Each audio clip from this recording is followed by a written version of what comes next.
disebutkan bahwa kehadiran Al-Mahdi itu bersamaan dengan situasi dunia yang semakin kacau, ya.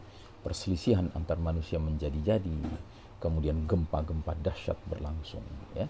Nah, sebenarnya kalau kita mengkaji kitab Ensiklopedia Akhir Zaman karya Syekh Mubayyad, lebih jelas lagi gambaran kemunculan Al-Mahdi itu di tengah suasana-suasana banyak peristiwa-peristiwa besar, bencana-bencana besar yang sedang terjadi di muka bumi ini. Ya, ada Bismillahirrahmanirrahim. Bismillahirrahmanirrahim. Assalamualaikum warahmatullahi wabarakatuh. Alhamdulillahi rabbil alamin, wassalatu wassalamu ala ashrafil anbiya'i wal mursalin, sayyidina Muhammadin wa ala alihi wa ashabihi ajma'in. Faqala Allah ta'ala fi kitabihil karim ba'da a'udzu billahi minasyaitonir rajim. Ya ayyuhalladzina amanu taqullaha haqqa tuqatih wa la tamutunna illa wa antum muslimun. Hadirin jamaah rahimakumullah, Ramadan Mubarak, ya, bulan Ramadan bulan penuh keberkahan. Alhamdulillah, kita berharap Allah Ta'ala mencurahkan berkah. Semoga Allah Ta'ala izinkan, mudahkan kita berjumpa dengan Lailatul Qadar, malam yang dikatakan sebagai khairun min alfi syahr, lebih baik daripada 1000 bulan. Saudara sekalian rahimakumullah, kita lanjutkan pembahasan kita, dan kita masih meneruskan kaitan pergantian babak keempat menuju babak kelima. Ya, ingat hadis tentang ringkasan sejarah umat Islam, bahwa kita umat Islam saat ini berada di babak keempat, periode keempat, fase keempat dari 5 periode, 5 babak, 5 fase perjalanan sejarah umat Islam. Dan Nabi Muhammad SAW menyebutnya babak keempat ini sebagai babak mulkan jabriyah, babak para penguasa yang memaksakan kehendak mereka. Dan babak ini mulai kita jalani sejak tahun 1342 Hijriah, 1924 Masehi. Belum ada 100 tahun yang lalu. Kalau pakai hitungan kalender Hijriah, 99 tahun yang lalu. Kalau pakai hitungan kalender Masehi, 96 tahun yang lalu, ya. Nanti 1442 Hijriah baru kita memasuki 100 tahun, ya, berada di babak keempat ini. Nanti tahun 2024 baru kita memasuki 100 tahun pakai hitungan Masehi, ya, berada di babak keempat ini. Babak yang saya sering katakan sebagai the darkest chapter of the Islamic history, babak paling kelam dalam sejarah umat Islam. Kenapa? Karena sejak tahun 1342 Hijriah, Allah cabut hak kepemimpinan dunia dari tangan umat Islam, kaum beriman, ya, yang memimpin dunia berfondasikan kitabullah wa sunnah, Al-Quran dan sunnah, untuk kemudian Allah serahkan kepemimpinan dunia ini ke pihak lain. Siapa pihak lain itu? Ya, the Western civilization, peradaban Barat, Eropa, Amerika, yang tidak lain adalah the Judeo-Christian Society, masyarakat Yahudi Nasrani. Nah, saudaraku rahimakumullah, hanya dalam tempo belum ada 100 tahun mereka memimpin dunia, tentunya menyingkirkan Al-Quran dan Sunnah sebagai fondasi menata kehidupan ini, maka sudah banyak sekali kerusakan yang ditimbulkan. Sudah banyak sekali kemungkaran yang berlangsung, bahkan kezaliman yang berlangsung, ya, bahkan mereka sudah semakin menunjukkan kesombongan dan kejumawaan mereka, ya, merasa bisa ala kulli syai'in qadir, bisa berlaku penuh kuasa atas segenap populasi planet bumi ini, ya. Nah, karenanya saudaraku rahimakumullah, dalam konteks pemahaman kita akan skenario akhir zaman, tampaknya perpindahan babak keempat menuju babak kelima sudah dekat, ya. Babak kelima, ingat, adalah babak yang penuh dengan kebaikan, karena Nabi SAW menyebut babak kelima itu sebagai babak khilafatun ala minhajin nubuwah, babak kekhalifahan yang mengikuti, yang sesuai dengan manhaj, metode kenabian dalam hal kepemimpinannya. Masya Allah Ta'ala. Di babak kelima nanti Allah Ta'ala akan izinkan kaum beriman kembali terkonsolidasi, bahkan di bawah, ya, the certified leader, pemimpin yang langsung dapat sertifikasi dari Allah dan Rasulnya, yang kemudian gelarnya diperkenalkan Nabi sebagai Al-Mahdi, ya. Al-Mahdi itu laki-laki yang mendapat petunjuk dari Allah dan laki-laki yang ditunjuk Allah sebagai Amirul Mukminin fi akhir zaman, pemimpinnya kaum beriman di akhir zaman. Masya Allah Ta'ala. Nah, ada beberapa hadis yang perlu kita angkat berkaitan dengan Al-Mahdi ini. Yang pertama, Nabi bersabda ya dengan penuh optimisme, "Ubashirukum bil mahdi yub'atsu fi ummati ala ikhtilafin minan nasi wa zalazil. Fayamla'ul arda qistan wa adlan kama muli'at jawran wa zulman." Kuberitakan kabar gembira kepada kalian dengan diutusnya Al-Mahdi ke tengah-tengah umat ini saat perselisihan antar manusia menjadi-jadi dan saat gempa-gempa dahsyat berlangsung. Al-Mahdi akan penuhi bumi secara merata dengan keadilan, sebagaimana bumi sebelumnya dipenuhi secara merata dengan kezaliman. Nah, jadi jelas sekali berdasarkan hadis ini, pertama Nabi menyuruh kita mensikapi hadirnya Al-Mahdi itu sebagai sebuah busyra, sebagai kabar gembira. Ya. Jadi kita optimis dengan hadirnya Al-Mahdi, berarti ini akan menjadi turning point, titik balik situasi dunia yang sekarang ini kita di bawah kepemimpinan para penguasa-penguasa yang memaksakan kehendak mereka, mengabaikan kehendak Allah dan Rasulnya, untuk kemudian kita akan beralih kembali hidup di bawah naungan arahan-arahan wahyu ilahi, ya, Al-Quranul Karim dan sabda-sabda Nabi Muhammad SAW, As-Sunnah An-Nabawiyah Asy-Syarifah.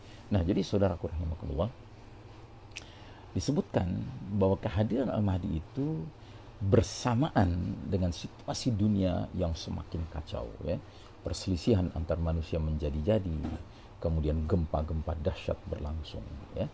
Nah, sebenarnya kalau kita mengkaji kitab Ensiklopedia Akhir Zaman karya Syekh Mubayyad, lebih jelas lagi gambaran kemunculan Al-Mahdi itu di tengah suasana-suasana banyak peristiwa-peristiwa besar, bencana-bencana besar yang sedang terjadi di muka bumi ini.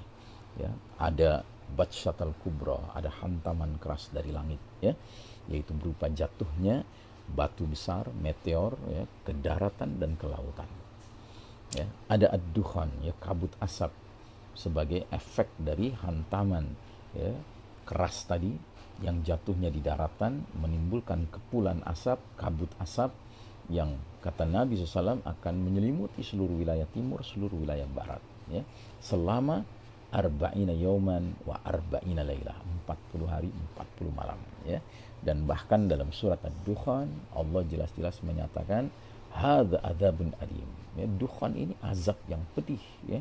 Bahkan di ayat 16 yang Allah menggunakan kalimat yauman nabtishul batshatal kubra inna muntaqimun, pada hari ketika kami, ya, mendatangkan, ya, hantaman keras, inna muntaqimun, sesungguhnya kami adalah yang maha memberi balasan, ya. Jadi datangnya azab dukhan ini pada hakikatnya adalah balasan Allah terhadap manusia-manusia kafir yang sedang memimpin dunia ini di babak keempat dengan kepemimpinan yang penuh dengan kesombongan, penuh dengan kemaksiatan, kemungkaran, kekufuran, kesyirikan, kemunafikan, kepalsuan, kedustaan, pendek kata dark values, nilai-nilai gelap menyelimuti keseluruhan dunia ini. Dan karenanya ketika Allah menilai bahwa perilaku pengelolaan peradaban ini sudah togho, sudah melampaui batas, tentunya Allah akan memberlakukan sunnatullah, hukum Allah yang sudah berlaku pada kaum-kaum terdahulu. Dan sudah barang tentu karena kepemimpinan dunia sekarang sudah memiliki jaringan yang sifatnya syabakat alamiah, worldwide web, ya, jaringan mendunia, tentunya juga azabnya akan skalanya skala global, skala mendunia, ya. Karenanya akan terjadi perubahan yang begitu drastis kondisi dunia ini, ya. Jadi ada Batshatal Kubra, ada dukhan, ada khasfun bil masyriq wal maghrib, pembenaman bumi di wilayah timur dan di barat, yang berarti akan terjadi reduksi dan perubahan peta geografis planet bumi ini. Karena wilayah timur dan wilayah barat terbenam, ya. Mungkin yang tersisa high grounds, ya, tanah dataran tinggi, perbukitan, gunung-gunung itu masih ada, tapi akibatnya wilayah timur dan barat akan menjadi daerah kepulauan, ya, karena banyak yang terbenam, ya. Terus kemudian yang tidak kalah pentingnya akan terjadi shutdown of modern technology. Teknologi modern ini berakhir, mencapai expired date-nya, ya. Dan ini menurut Syekh Mubayyad justru merupakan suatu keberkahan dan pertolongan dari Allah Ta'ala bagi mukminin. Kenapa? Karena teknologi canggih ini yang menguasainya adalah mereka yang menguasai dunia sekarang. Siapa itu? Al-Kuffar, kaum kafir. Dan mereka menguasai teknologi, sains dan teknologi ini bukan untuk kebaikan umat manusia, tapi untuk kepentingan mereka dalam rangka supaya bisa lebih dahsyat eksploitasinya terhadap umat manusia, ya. Sehingga di berbagai bidang kehidupan mereka bisa menggunakan teknologi canggih ini untuk menyalurkan semangat, ya, kolonialis mereka, semangat materialis mereka, sekularistik mereka, ya kan, atas dunia ini. Nah, jadi saudaraku rahimakumullah, di tengah dahsyatnya peristiwa-peristiwa yang terjadi, ya, Allah Ta'ala menghadirkan kabar gembira, yaitu hadirnya Amirul Mukminin fi akhir zaman, pemimpinnya orang beriman di akhir zaman. Lalu apa yang harus kita lakukan? Nabi mengisyaratkan jika kita ditakdirkan hidup di zaman menjelang hadirnya Al-Mahdi, Nabi sudah arahkan sejak 15 abad yang lalu, fa idza ra'aitumuhu fabay'uhu walau habwan 'ala thalji. Jika kalian melihat kehadiran Al-Mahdi, maka berbaiatlah dengannya sekalipun harus merangkak-rangkak di atas salju, karena sesungguhnya dialah Khalifatullah Al-Mahdi. He is the certified leader. Dialah pemimpin yang dapat sertifikasi langsung dari Allah dan Rasulnya. Alangkah anehnya kalau kita sudah paham dan yakin kita sedang hidup di era menjelang Al-Mahdi muncul, lalu kita masih sibuk melakukan hal-hal lain. Bukannya sibuk mempersiapkan diri agar Allah mudahkan kita bisa menjalankan perintah Nabi, yaitu menyatakan kesetiaan kita kepada beliau, ya, baiat, ya, sekalipun harus merangkak-rangkak di atas salju. Ungkapan ini mencerminkan sekalipun sulit, tapi kita harus upayakan melakukannya. Karena apa?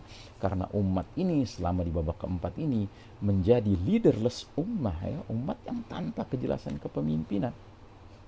Kalaupun ada pemimpin-pemimpin, ya Nabi sudah katakan mereka berkarakter mulkan jabriyah, penguasa-penguasa yang memaksakan kehendak mereka, mengabaikan kehendak Allah dan Rasulnya.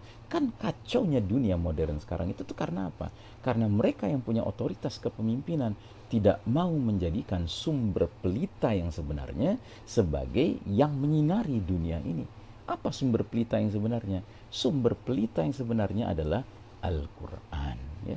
Allah Ta'ala berfirman dalam surat Ibrahim ayat pertama, Alif Lam Ra, kitabun anzalnahu ilaika litukhrijan nasa minaz zulumati ilan nuri biizni rabbihim ila siratil azizil hamid, ya.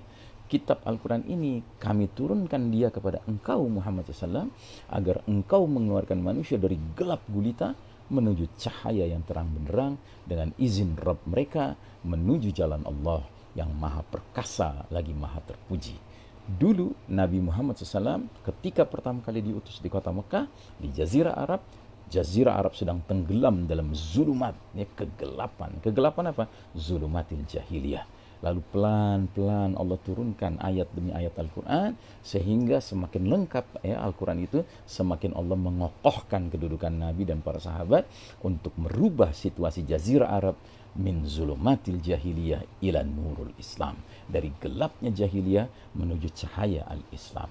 Itu pernah terjadi dan insya Allah itu akan terjadi kembali, ya. Bila mana kita sejak sekarang mempersiapkan diri untuk menjadi Jaisyul Mahdi, pasukan Al-Mahdi, yang tentunya harus memenuhi kriteria-kriteria, ya, agar diizinkan Allah bergabung, berbaiat dengannya. Dan di antara kriteria itu yang sudah kita bahas pada pertemuan sebelumnya mengenai ayat-ayat pergantian generasi. Masih ingat? Al-Maidah 54, 55, 56. Hai orang-orang beriman, barang siapa di antara kalian murtad dari agamanya, Allah akan datangkan satu kaum, satu generasi baru, generasi pengganti yang ciri-cirinya yuhibbuhum wa yuhibbuna. Allah cinta pada mereka dan mereka cinta pada Allah. Adzillatin 'alal mu'minin, lembah lembut pada sesama orang beriman. Aizzatin 'alal kafirin, punya pride, punya kebanggaan iman di hadapan orang kafir, enggak silau melihat orang kafir. Yujahiduna fi sabilillah, berjuang di jalan Allah tanpa rasa takut, ya. Wala yakhafuna laumata laim, tidak takut terhadap celaan orang yang suka mencela, entah dicela radikalis kah, fundamentalis kah, ekstremis kah, dan lain sebagainya. Dan mereka punya struktur kepatuhan yang jelas. Allah number one, Rasulnya number two, mukminin number three, dengan catatan mukmininnya enggak sembarang mukmin, tapi mukmin yang menegakkan sholat, menunaikan zakat, dan tunduk pada hukum Allah. Mereka inilah Hizbullah, mereka inilah tentara-tentara Allah yang layak bergabung dengan Al-Mahdi. Mudah-mudahan Allah Ta'ala mengizinkan kita memenuhi kriteria generasi pengganti. Wassalamualaikum warahmatullahi wabarakatuh.